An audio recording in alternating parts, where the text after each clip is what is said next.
In our home, we normalize normal things, and being in the LGBTQ plus community is absolutely normal. If they are in the LGBT community, they don't have to come out, they can just be. What I mean by that is if one of my kids is cishet, they would never need to announce that to me, right? There would never be a conversation of, Mom, I need to tell you something, I'm straight and I like boys. So why does it ever have to be a conversation? The love I have for my kids is unconditional, so who they love or their gender identity is never going to change that. But how do we normalize it? Because just saying love is love isn't enough. One of the things I do is to talk about it when it naturally fits into conversation.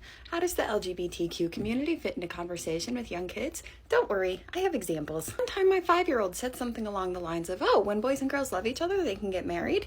And I said, yeah, same with girls and girls and boys and boys. The only thing you need to get married is to love someone and to want to get married. One time one of my kids asked, how do you know if someone is a boy or a girl? I said, if you're not sure, you can ask politely. And then we had a conversation about gender identity. When our kids have talked about their futures and having families someday, we don't assume that they'll have a husband. We just say the person that you'll marry. I think this is incredibly important because as they get older and start to figure out who they are, I never want them to wonder whether it's okay or worry that we won't accept them. When I was like 12, I tried to come out to my mom and she told me bisexual people were selfish, so I jumped back in the closet and stayed there for over 10 years. My kids are going to know that they are valid and loved no matter who they are or how they identify. If my kids aren't in the LGBTQ community, they're going to be allies, so these conversations will always be worth having. Love is love, and I'm teaching my kids that.